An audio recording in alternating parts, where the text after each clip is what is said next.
علیکم ورحمۃ اللہ وبرکاتہ۔ نحمده ونصلي ونسلم على حبيبه ونبيه ورسوله الكريم الأمين العزيز الرؤوف الرحيم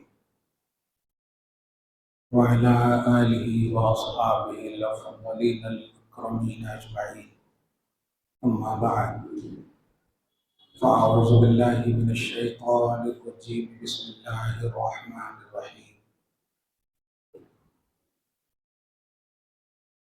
وأذن في الناس بالحج يأتوك رجالا وعلى كل ضامر يأتين من كل فج عميق ليشهدوا منافع لهم، صدق اللہ العظیم۔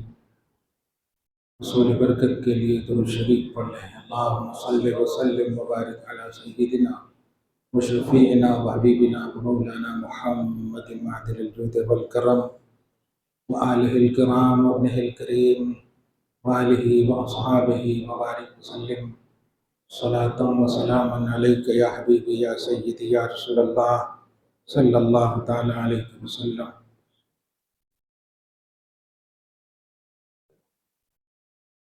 خدائے وحدہ لا شریک کا بے پناہ فضل و کرم اور احسان ہے، ماہ ذی الحجہ کی عظمتوں سے و بالخصوص اس کے ابتدائی 10 دنوں کی برکات سے ہم سب محظوظ ہو رہے ہیں۔ یہ خوش بختی اور سعادت مندی کی بات ہے۔ اللہ تعالیٰ نے ہمیں ماہ ذی الحجہ کی عظمتوں و برکتوں سے لبریز ہونے کی سعادت بخشی۔ حجاج کرام بھی پوری آبوتاب کے ساتھ جا چکے ہیں اور عنقریب اپنے مناسک حج اور ارکان حج کی ادائیگی کے لیے پوری طرح سے تیار ہوں گے۔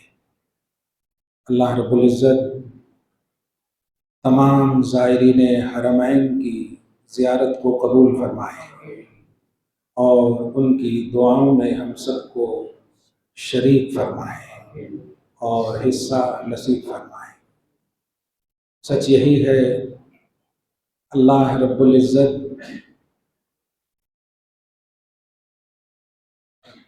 قربت اور محبوبیت کا خوبصورت عنوان حج اور قربانی سے بتانا چاہتا ہے۔ عام لفظ میں اور سوشلائز دنیا میں اگر اس کو عنوانی نام دیا جائے تو حج اور قربانی میں اہل سنت و جماعت کے عقائد کی ترجمانی ہے۔ آپ اندازہ لگائیں، حج اللہ کی عبادت ہے۔ حج یہ عربی لفظ ہے جس کا خاص معنی یہ ہوتا ہے کہ اللہ کے مخصوص گھر کے لیے مخصوص ایام میں مخصوص عبادتوں کے لیے سفر کا ارادہ کرنا۔ مخصوص کے لفظ پر غور کریں۔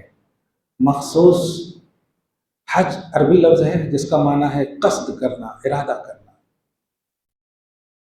اللہ کے خاص گھر کے لیے، خاص عبادتوں کے لیے، خاص موقعوں سے دنوں میں عبادت کرنا، سفر کرنا۔ یہ کانسیپٹ آف حج ہی اللہ کی بارگاہ میں ایک خاص ظاہر ہے، ہر چیز میں خاص ہے، ایک خاص عنوان دیتا ہے۔ خدا کرے جو دیکھ چکے ہیں انہیں بار بار نصیب ہو، جو نہیں دیکھے ہیں ایک بار ضرور نصیب ہو۔ لا الہ الا اللہ محمد الرسول اللہ صلی اللہ علیہ وسلم۔ اگر اس تھیوری کا پریکٹیکل دیکھنا ہو تو مکہ مدینہ چلے جاؤ۔ سورۃ الحج پارہ نمبر 17 میں آدھا پارہ پر مشتمل ہے، اور اس سورۃ الحج کی ابتدائی آیت پر غور کیجئے تو ایک سارا ڈیٹیل سمجھ میں آ جاتا، اور انتہائی آیت بھی دیکھیے، انتہا میں ہے نعم المولا و نعم النصیر، کہ اللہ ہی بہترین مددگار ہے اور بہترین کارساز ہے، انتہا میں ہے، اور ابتدا میں ہے یا ایھا الناس۔ پورے آدھا پارہ کا نچوڑ ہے۔ اب آپ سمجھیے اے لوگوں، پھر انتہا تک جاتے جاتے بھی تم بھٹک سکتے ہو، میں آخری تک تمہارے ساتھ ہوں۔ یہ سورۃ الحج، اور اسی سورۃ الحج میں قربانی کی تفصیلات،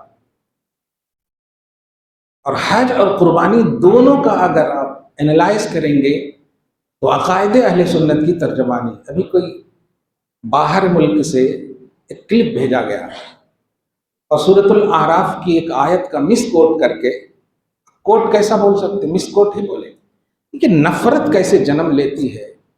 نفرت کے لیے بھی حق کا سہارا لیا جاتا ہے، نفرت کے لیے بھی حق کا سہارا لیا جاتا ہے۔ سورۃ الاعراف آیت نمبر 188 میں ہے، قُلْ لَا أَسْأَلُكُمْ عَلَيْهِ قُلْ لَا أَمْلِكُ لِنَفْسِي نَفْعًا وَلَا ضَرًّا۔ اے حبیب آپ کہہ دیجئے میں اپنی جان کے نفع نقصان کا مالک نہیں۔ اب بے شک بہت اچھے سے بولے آپ، لیکن اس کو ذرا سمجھیے کہ بے شک میں ریئلٹی ہے تو ٹھیک ہے، ون سائٹڈ ہے تو بہت ہانیکارک ہے۔ ہاں، حبیب آپ کہیے کہ میں نفع نقصان کا مالک نہیں۔ اب ایک دم صراحتاً اس کو اگر دیکھیں تو عام طور پر جو جن کے اندر حسن عقیدہ نہیں ہے وہ یہ کہتے ہیں کہ جب اللہ نے حبیب سے یہ کہوا دیا میں خود کا مالک نہیں ہوں، میں خود کو نفع نہیں پہنچا سکتا، تو تمہارے کو کیسا پہنچا سکتا؟ جی لوگ ہمارے گھر میں کھانے کا نہیں ہے، تمہاری دعوت کیسا کر سکتا؟ ایک عام ترجمانی کر رہا ہوں، ترجمہ نہیں کر، ترجمانی، اور پورا ایک دم باپ رے باپ ایسا لگ رہا ہے کہ جتنی بھی نگیٹیوٹی تھی وہ ساری کتابوں کی شکل میں پیش کر دیا۔ باپ رے باپ ایسا لگ رہا کہ جو اس کے خلاف عقیدہ رکھے گا اس کی گردن اڑانے کے لیے وہ تیار ہے، اس انداز میں پرموٹ کر رہا۔ میں نے اسی آیت کریمہ کے لفظ قل سے ایک آسان سا جواب دیا، بھائی صاحب اللہ آپ کو نہیں کہہ رہا، نبی کو کہہ رہا، نبی کو کہہ رہا ہے کہ آپ بولو، تو پھر آپ کہیں کو بول رہے ہیں؟ آپ نبی ہیں؟ ہو گیا پہلا جواب تو آسان یہ ہے، جیسے اللہ پاک کہے حبیب آپ کہیے کہ میں اللہ کا رسول ہوں، آپ بول سکتے، نبی کہہ رہے ہیں کہ میں اللہ کا رسول ہوں۔ دوسری بات اسی آیت کے دوسرے حصے میں ہے الا ماشاء اللہ، میں حج اور قربانی میں عقائد اہل سنت کی ترجمانی، یہ آپ سمجھیے، یہ کوئی جو ایک اسٹیجی جملہ نہیں ہے، کلیئر کہہ رہا ہوں میں، یہ ایک خرافاتی دھوم دھڑاکے یہ سب جملے نہیں ہیں، ایک توحیدی جملہ دے رہا ہوں کہ عقائد اہل سنت کا بیس کیا ہے، اس کی ریئلٹی کیا ہے، اس کی حقانیت، اس کا معیار کیا ہے، اس کو سمجھیے آپ۔ ہم لوگ 4-5 چیزوں میں عقائد اہل سنت کو سمجھتے جبکہ وہ عقائد ہے ہی نہیں۔ فاتحہ نظر نیاز، اب تو شادی میں بھی یہی چھوڑا، ہم لوگ فاتحہ نظر نیاز والے ہیں، اگر کون تو نہیں کرتے ہیں شادی نہیں کرتے، معلوم ہے بس یہی تینوں چیزیں جو پوری اہل سنت و جماعت ہے، کہ کون اس طرح سے آپ سب کو ایسی دنیا میں لا کھڑا کر دیا ہے۔ فجر نہیں پڑھیں گے لیکن I am very very Sunni, reason فاتحہ کرتے ہیں، درود نہیں پڑھیں گے بس فاتحہ کرتے ہیں۔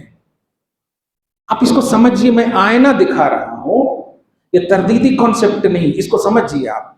مس کوٹ ہم بھی ہوئے ہیں، ہم بھی کرتے ہیں، اس لیے میں نے کہا اسٹیجی جملہ نہیں ہے، یہ منبر رسول کا جملہ ہے۔ شریعت مطہرہ ہے، توحید کی یہ بنیاد ہے. سمجھیے اس کو. پہلا جواب یہ کہ اے حبیب آپ کہیے،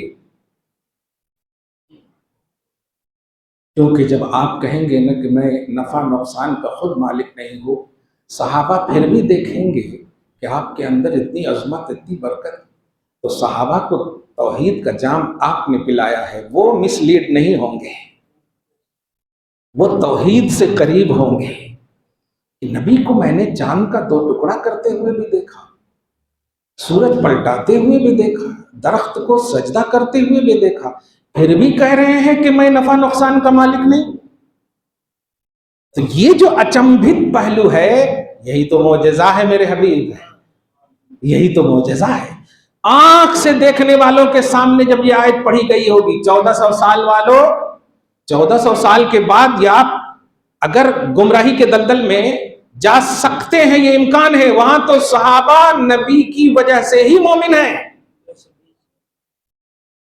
کس توحید کی بات کر رہے ہیں نبی، اور کس کے سامنے؟ صحابہ کے سامنے. اللہ کے نبی نے کہا کہ اللہ ایک ہے، تب جا کر کے انہوں نے مانا کہ اللہ ایک ہے، تب وہ مومن ہوئے. وہ مومن وحی سے نہیں ہوئے ہیں، وہ مومن نبی سے ہوئے. نبی نے ان کو کہا کہ اللہ ایک ہے، ورنہ وہ تو اتنے بتوں کو مانتے تھے، اسپیشل بتوں کو، منات کو، عزا کو، لات کو، سب کو پھر بعد میں لات مارا. مگر نبی کے بولنے پر تو سوچیں، جو نبی پر اتنا بھروسہ کر رہے ہیں، خدا کو مانا، قرآن کو مانا، حدیث کو، شریعت کو، سب کو نبی کی بنیاد پر مانا، وہ ایسا عقیدہ رکھ رہے ہوں گے کہ نبی مجبور ہیں. اتنے مختار مالک خالق کا ایڈریسنگ کرنے والے نبی مجبور ہیں. ایک اللہ کا علم اور نالج دینے والے نبی مجبور ہیں.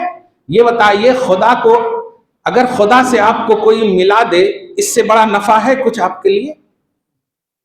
اس سے بڑا نفع ہے؟ آپ فرض کیجئے، مٹ زبان میں بولو، اللہ سے ملا دے آپ کو، یعنی اللہ کا ولی بنا دے آپ کو، اس سے بڑا نفع ہے؟ سب سے بڑا نفع ہے نا بھائی، جنت میں ڈال دے، سب سے بڑا نفع ہے نا. اب اس آیت میں کیا ہے؟ میں نفع نقصان کا مالک نہیں. سرکار آپ نفع کے مالک نہیں تو خدا کا ملنا یہ نفع ہے یا نقصان ہے؟ قرآن کا پانا یہ نفع ہے یا نقصان ہے؟ 5 وقت کی نماز پڑھنا نفع ہے یا نقصان ہے؟ حج کرنا نفع ہے یا نقصان ہے؟ قربانی دینا نفع ہے یا نقصان ہے؟ جواب ملے گا نفع ہے، اور یہ تو ہم نے آپ سے پایا ہے. تو پھر آپ ہی نے تو نفع دیا، آپ نہ دیتے تو ہم کہاں سے پڑھتے یا کرتے؟ اس لیے اب آیت کریمہ کا معنی یہ ہو، اے حبیب آپ کہیے کہ اتنی عظمتیں دیکھنے کے باوجود کہیں ذاتی کا تصور مت رکھ لینا کہ میں خدا ہوں. یہی وجہ سے تو عیسائی گمراہ ہو گئے کہ مردے کو زندہ کرتے ہوئے دیکھا. سن آف گاڈ کا عقیدہ، عیسائیت نے اللہ کا عقیدہ، کیا کیا عقیدہ رکھ لیا، اور میں تو اس سے زیادہ کمال دکھا رہا ہوں. اے حبیب آپ کہہ دیجئے، کہیں عیسیٰ کی طرح عیسائی لوگ مس لیڈ جیسے ہو گئے، مس یوز جیسے ہو گئے، کنفیوز ہو گئے، گمراہ ہو گئے، یہ آپ کے ماننے والے ایسے گمراہ نہ ہو. تو آیت کا مطلب یہ ہے کہ آپ کی عظمتیں دیکھ کر، یعنی یہ آیت کریمہ عظمت محمدی کی کثرت پر دلیل کی بنیاد پر ہے. دلیل عظمت محمدی کی کثرت ہے. آپ اتنے کمالات دکھا رہے ہیں، وہاں 2 3 4 5 گنتی کے معجزات عیسیٰ نے دکھائے، لوگ ان کو اللہ مان لیے، اور آپ تو تیرے تو وصف عیب تناہی سے ہیں بری، حیران ہوں میرے شاہ میں کیا کیا کہوں تجھے. اتنے کمالات اور معجزات آپ کے پاس ہیں کہ اتنے جتنے نہیں، آل ان آل معجزہ ہیں آپ. اس لیے آپ کہہ دیجئے کہ کہیں عیسیٰ کی طرح تم اللہ کا عقیدہ مت رکھ لینا، عیسیٰ کے ماننے والوں کی طرح تم میرے تربیت یافتہ ہو، تم خدا کی توحید پر عقیدہ ویسے ہی رکھنا. میں ایڈریسنگ کر رہا ہوں، حبیب آپ کہیے میں نفع نقصان کا مالک نہیں. یہ ہے اصل مراد. یہ مطلب کمپیئر نہیں ہے کہ نبی مجبور ہیں، یہاں پر مجبوری کی نفی نہیں، عظمت محمدی کے کمالات کی کثرت کی بنیاد پر گمراہی سے بچانے کے لیے آیت اتری ہے کہ نبی کے کمالات دیکھ کر گمراہ نہ ہو جانا، حبیب آپ کہہ دیجئے، ورنہ اس کو اس آسانی سے سوچئے۔ حضور پاک صلی اللہ علیہ وسلم ہیں، اگر اللہ تعالیٰ کے نبی کہتے دو خدا ہے تو ایمان کیا بنتا؟ دو خدا کا ایمان بنتا، بالکل ہے۔ اللہ کے نبی نے کہا کہ کہو اللہ کے سوا کوئی معبود نہیں، یہ ایمان بنا۔ اگر نبی کہہ دیتے کہ اللہ بہت ہے، وہی ایمان بنتا۔ ذرا سمجھیے اس کو، حج کبھی بھی کر سکتے، وہی ایمان بنتا۔ ایک صحابی ہے نا، پوچھے یا رسول اللہ ہر سال حج ہے یا صرف ایک سال، عمر میں ایک مرتبہ؟ تو نبی فرماتے ہیں صحیح مسلم میں، لو قلت نعم لجبت ولما استطعتم، اگر میں کہہ دوں کہ ہمیشہ ہے تو ہمیشہ ہو جائے۔ سبحان اللہ۔ اب بتائیے حج کس کے لیے کرتے ہیں آپ؟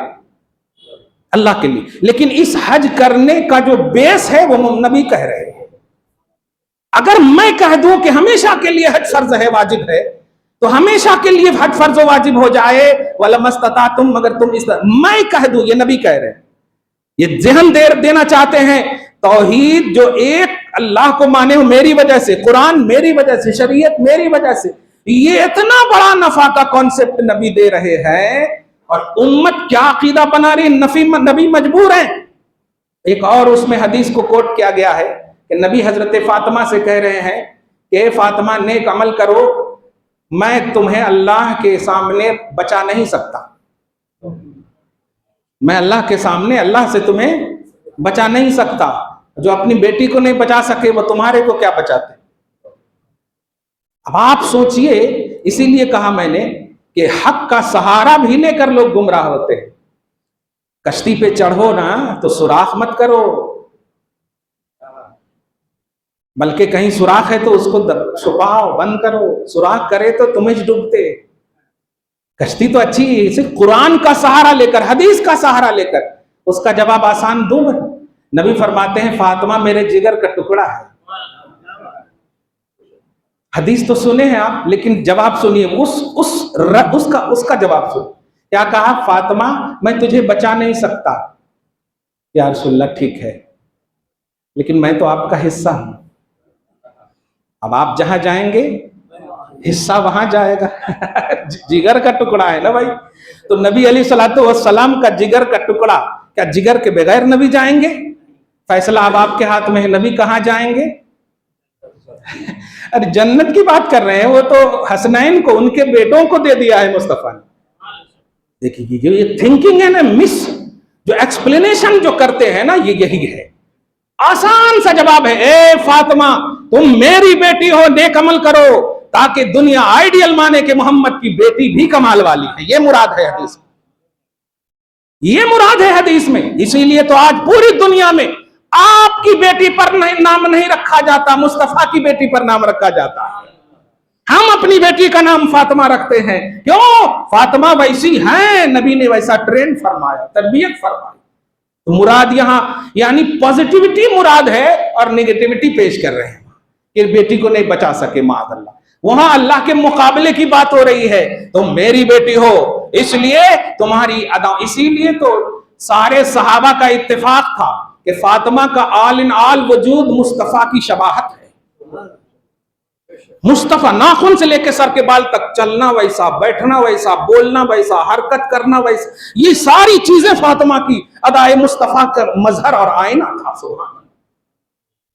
تو یہ دو، اب سنیے حج میں اور قربانی میں کیسا۔ اب آپ آیت سمجھیے تو پھر آیت نمبر 26، آیت نمبر 32 اور آیت نمبر 36، تین آیتیں ایک ہی پیج میں، آپ دو پیج میں۔ فرسٹ پیج میں اذن فی الناس بالحج، اے خلیل، اے ابراہیم، لوگوں میں حج کا اعلان کر دو۔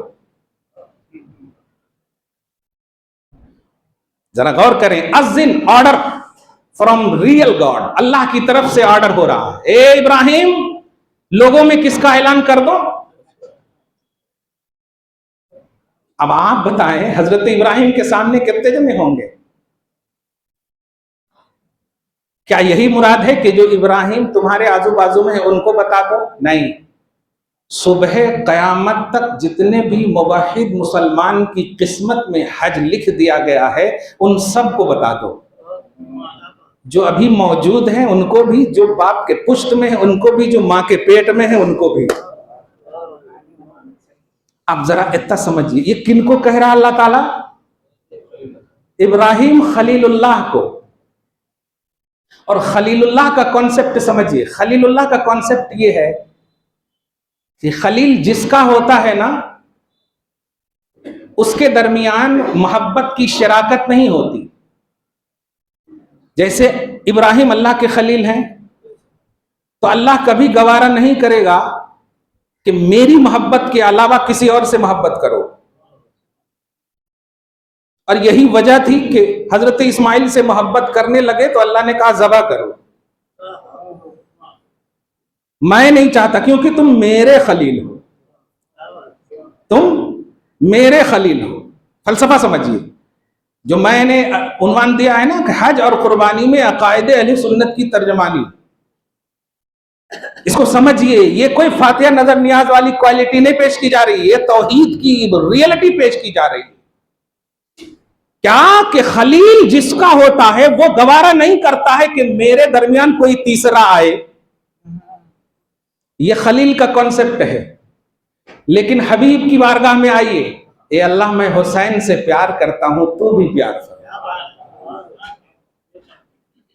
یہاں اسماعیل سے پیار کر رہے ہیں تو روک دیا جا رہا ہے، اور وہاں پیار کا اعلان ہو رہا ہے تو رب سند نازل کر رہا ہے۔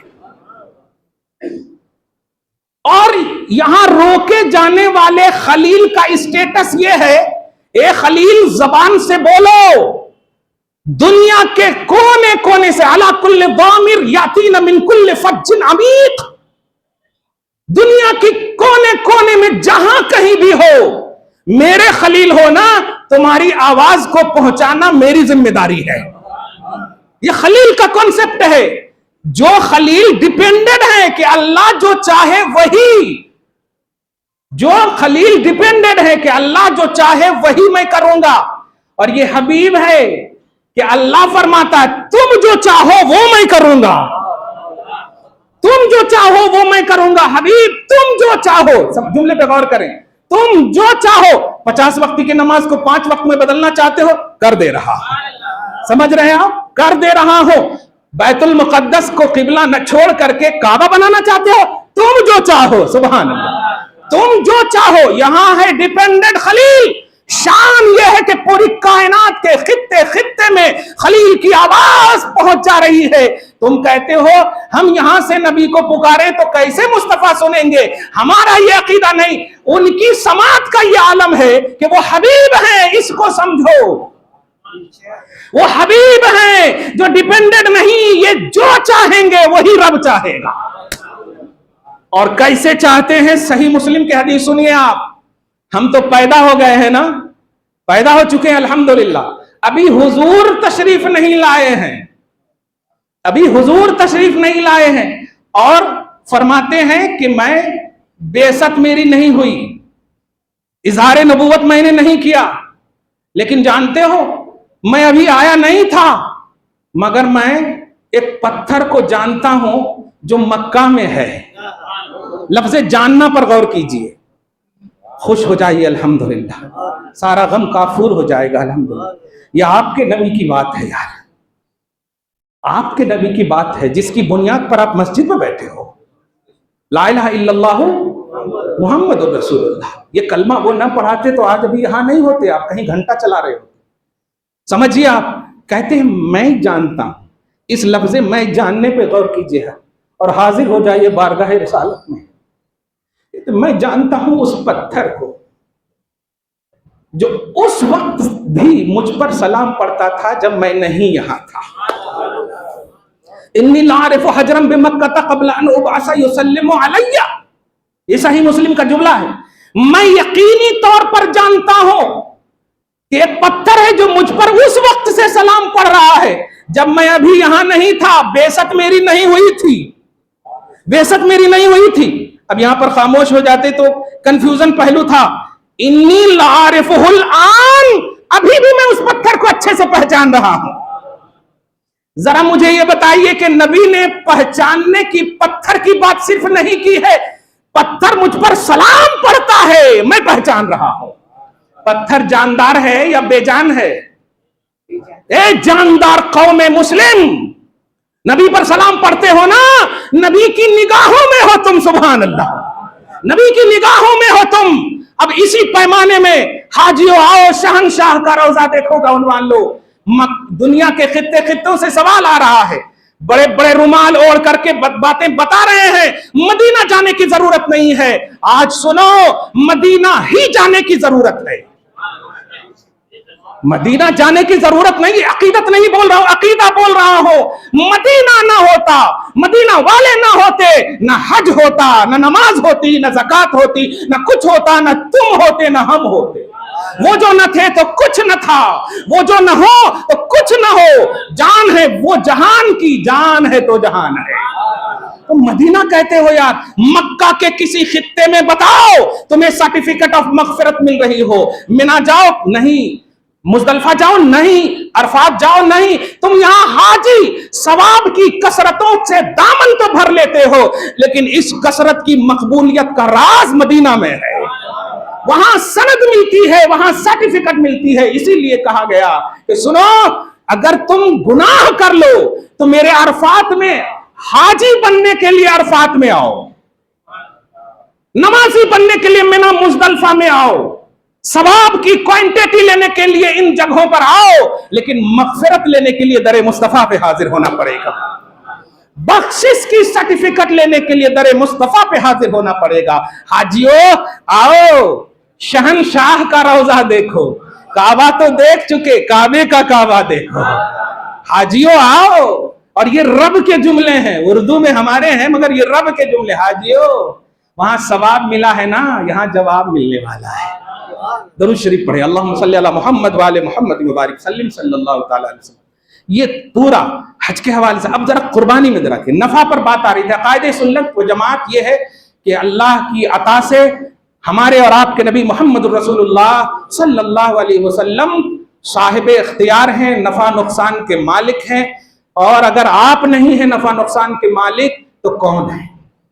سورۃ الاعراف آیت نمبر 157 میں اللہ پاک فرماتا ہے, اچھا آپ بتائیے, آپ 10 کلو کچھ سر پہ اٹھائے ہوئے ہوں, ہے نا, اور آپ تھک گئے ہوں, لے جا نہیں سک رہے ہیں, بازو والے آپ کے بوجھ کو لے لیں, تو بتاؤ یہ فائدہ دیا کہ نہیں ہے کہ نہیں؟ فائدہ دینے کی فار ایگزامپل آسان سے آپ کا بوجھ کوئی اتار دے تو فائدہ دیا کہ نہیں؟ قرآن سنیے, نبی کی شان میں اللہ فرماتا ہے یَدَعُ عَنْهُمْ إِسْرَهُمْ وَالْأَغْلَالَ الَّتِي كَانَتْ عَلَيْهِمْ, کہ تمہارے اوپر جو بوجھ ہے نا گناہوں کا, تمہارے اوپر جو بیڑیاں ہیں نا گناہوں اور معصیت اور آثام و آلام, ان تمام کی, یہ نبی کو میں اس لیے بھیج رہا ہوں تاکہ ان تمام بوجھ کو اتار دیں.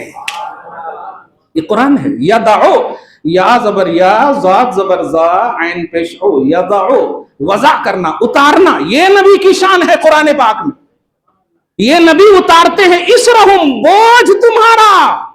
یہ کون فرما رہا ہے؟ قرآن میں ہے, اللہ فرما رہا ہے. اور اسی قرآن کی سورۃ الاعراف سے ملا فرما رہے ہیں کہ یہ نبی مجبور ہے. ہاں واقعی بوجھ تو اپنوں کے اتارے جاتے ہیں, دشمنوں کے نہیں اتارے جاتے ہیں. فیصلہ سمجھ میں آ رہا ہے؟ آپ مجھے گالی دو گے میں بوجھ اتاروں گا؟ نہیں, بوجھ اتروانا ہو تو سلام کرو نا یار, رسپیکٹ دو نا, بھائی صاحب بولو نا, دیکھو ہم کیسا نہیں کرتے. اگر آپ کہیں کو نہیں اتار رہا با, ہاں جی آپ سمجھ رہے ہیں تو سمجھ میں آ گئی ہے بات, چاہے ملا ہو یا عبداللہ ہو. اگر نبی کے خلاف اور نگیٹیوٹی ہے, نہیں سمجھ میں آ سکتے. نبی کے نفع نقصان کے مالک ہیں. نفع نقصان کے مالک ہونے کا عقیدہ رہنے کے لیے قدم مصطفیٰ میں آنا پڑے گا, نبی کے لیے پازیٹیو ہونا پڑے گا. گویا خوش عقیدہ بننا بھی فضل ربی ہے. بد عقیدہ بننے کے لیے کوئی فضل نہیں ہے, فضول ہے. خوش عقیدہ بننے کے لیے فضل ربی شرط ہے. اب ذرا قرآن کی آیت سنیے, آیت نمبر 26. اعلان کر دو, ہے ٹھیک ہے, حج کا اعلان کر دو, آئیں. فائدہ کیا ہے؟ فائدہ کیا ہے؟ خود لفظ قرآن میں سنیے, آیت نمبر 26 کے بعد 27 میں, منافع لہم, منافع منفعت نفع اس کی جمع ہے, اس کا پلورل ہے. منافع لہم, آؤ حج کو, نفع نہیں ہے منافع ہے, منافع ہے. اب آپ میرے انداز سے سمجھ جائیے, میں آسمان کی طرف ہاتھ کیا ہوں, ذرا گن لیجیے آپ. منافع ہے. ابراہیم کہیں حج کو آؤ تو ابراہیم کے کہے پر آپ جاؤ, منافع ہیں. حبیب کہے آؤ, اب تو وہ کوانٹیٹی یہاں کوالٹی بن جا رہی ہے. اب سمجھیے آیت نمبر 26 سے عقائد اہل سنت کی ترجمانی حج اور قربانی. اب تیسری آیت نمبر 36 میں اور آیت نمبر 32 میں دیکھیے, اللہ فرماتا مَن یعظم شعائر اللہ. اب یہ فریق صاحب کا جملہ ہے, مَن یعظم شعائر اللہ فإنها من تقوی القلوب. اللہ کی نشانیوں کی تعظیم کرو گے تو دلوں کا تقوی ملے گا. یہ سورۃ الحج میں ہے, سورۃ النماز نہیں ہے, یہ سورۃ الحج میں ہے. اور حج جو ہے یہ ابراہیم و اسماعیل کی ادا اور ہاجرہ کی ادا کا نام ہے. اللہ نہیں دوڑا تھا طواف کے لیے, ہاجرہ صحیح کی تھی. محبوبان الہ کی اداؤں کا نام حج ہے. اور اسی سورۃ الحج میں یہ ہے کہ جو اللہ کی نشانیوں کی تعظیم کریں گے, اللہ کی نشانیوں کی تعظیم کریں گے. اور آپ کو بتاؤں, تمام نشانیاں ایک طرف, مقام ابراہیم ایک طرف. پارہ نمبر 4 میں فرسٹ پیج ہی میں دیکھیں, فیہ آیات بینات مقام ابراہیم. ابراہیم جہاں کھڑے ہو کر میرے گھر کو بنائے ہیں نا, وہ مقام بہت بڑی میری نشانی ہے. مقام ابراہیم کی تعظیم کرو, دلوں کا تقوی ملے گا. ابراہیم کی تعظیم کرو گے تو کیا ملے گا؟ اور ابراہیم سے افضل ہے محمد الرسول اللہ. اب دلوں کا تقوی نہیں, جنت کی کوالٹی ملنے والی ہے. اب سمجھئے اس کو, منافع لہم, ابراہیم کے کہے میں حج پر آئے منافع ہیں. مَن یعظم شعائر اللہ, اللہ کی نشانیوں کی تعظیم کرو, دلوں کا تقوی ہے. اور یہیں پر اللہ آگے فرما رہا ہے. اب جو میں جملہ دینے جا رہا ہوں, اب تک حج کی بات کر رہا تھا نا, یہاں پر بھی وہی ہے, منافع لہم, شعائر اللہ منافع لہم. اللہ کی جو نشانیاں ہیں نا وہ منافع. اب آیت نمبر 36 میں جائیے, وَالْبُدْنَ جَعَلْنَاهَا لَكُمْ مِنْ شَعَائِرِ اللَّهِ. یہ قربانی کے جو جانور ہیں نا, یہ اللہ کے شعائر ہیں, نشانیاں ہیں. قربانی کے جانور اللہ کی نشانیاں ہیں. اور اس کے بعد ہے پھر خیر لہم. کیا بات ہے یار, نفع بھی ہے, خیر بھی ہے. کیا بات ہے, قربانی کا معمولی جانور 10,000 5,000 کا آپ گھر لائے تو منافع ہیں. اور یہ منافع کا کانسیپٹ صحابہ نے جب پوچھا ہمارے لیے ما لنا فی الاضاحی یا رسول اللہ, ہمارے لیے قربانی میں کیا ہے, تو جملہ سنیے, بِكُلِّ شَعْرَةٍ حَسَنَةٌ. نہیں, یہی تو سکھانا ہے آج. شعرتن میں جو 2 زیر ہے نا, اس کو تنوین تنکیر بولتے ہیں. اور حسنتن میں تو جو 2 زبر ہے نا, اس کو تعظیم بولتے ہیں, تنوین تعظیم بولتے. معنی یہ ہے, تنکیر کا مطلب یہ ہے چھوٹے سے چھوٹے بال میں بھی حسنتن, بڑی سے بڑی نیکیاں ہیں. ہر ایک بال سنتے تھے نا آپ, نہیں, ایک چھوٹے سے چھوٹا بال بھی جو جانور میں ہے, قربانی کے جانور میں, وہاں پر نیکی نہیں, بڑی بڑی نیکیاں ہیں ایک چھوٹے سے چھوٹے بال میں. واہ ابراہیم, حج کو بلاؤ, قربانی کرواؤ, اور ایک چھوٹے سے چھوٹے بال میں نفع نقصان نہیں, نفع ہی نفع ہے اور کثرت ہی کثرت ہے. خلیل کا کنسپٹ قرآن میں پیش کر کے حبیب کا معیار بتایا ہے اللہ پاک نے, کہ خلیل کے اس انداز کو دیکھو اور خلیل کے اس قربانی اور ان کو تمام تر چیزوں کو دیکھو تو یہ نیکیاں ہے. مصطفیٰ کی ذات میں کتنا نفع ہے. تم کہتے ہو نبی نفع نقصان کے مالک نہیں, نبی آل ان آل نفع ہے. نبی نفع نقصان کے مالک نہیں, نبی آل ان آل نفع ہے.